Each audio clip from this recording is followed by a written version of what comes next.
La Altra Taurine 5, les amis, alors moi j'ai beaucoup aimé cette chaussure. La tige, elle est hyper confortable. Je n'ai rien à dire sur la tige. Elle est respirante, elle est confortable, elle est souple. Tu le vois au talon, tu vois, t'as pas une coque comme ça excessivement rigide qui te bloque le talon. C'est très agréable. Le seul point négatif, c'est cette languette. Et alors là, si tu vas voir sur le web, sur les retours, ici aux États-Unis, mais je pense en France aussi, les gens critiquent beaucoup cette languette. Pourquoi ? Parce que elle rappelle, les amis, elle rappelle une languette. Là aussi, je reviens sur Oka. Je ne sais pas pourquoi certaines marques, je sais pas, c'est vraiment un truc. Pourquoi tu fabriques une languette comme ça, monsieur, madame Altra ou monsieur, madame Oka, avec un rebord, attends, je vais essayer de bien te le montrer, avec un rebord là, si tu veux, qui est coupant, qui est pas du tout agréable, qui est pas du tout souple. Alors c'est souple quand tu touches avec les doigts, tu vois, parce que tu as la peau de ton index, de tes doigts qui est un petit peu dure, mais sur la petite peau fine de ton coup de pied, hein, au niveau de la cheville, ton coup de pied, le devant de ta cheville, et ben ça va venir frotter. À chaque pas, à chaque impact, ça va frotter, et ben ça va te cisailler ça va te cisailler la peau, tu vas plus pouvoir courir. Donc la solution, il y a deux solutions. Hein.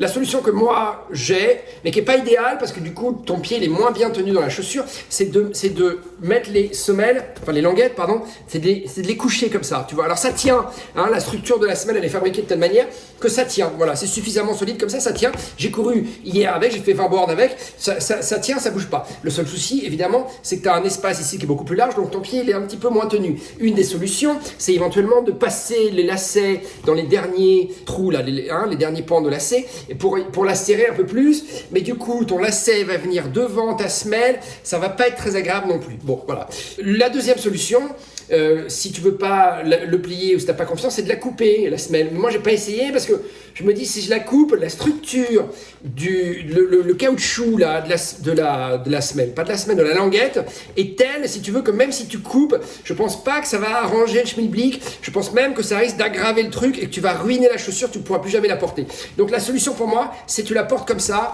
tu sais, un peu comme une chaussure de foot quand tu as la languette qui est trop longue, ou une chaussure voilà, en baseball aussi ils ont ça.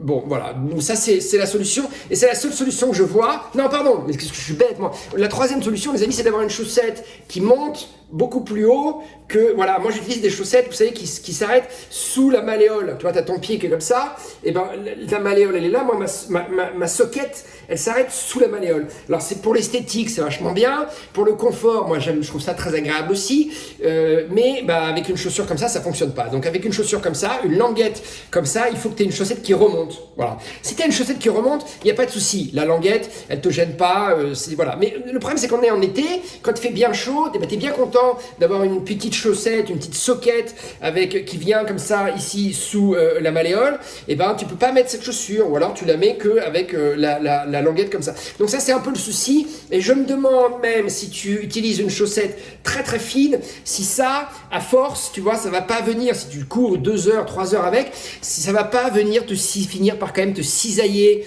la soquette et la peau de ton pied. Alors ça c'est vraiment le gros vilain défaut de cette Taurine 5, c'est cette petite languette.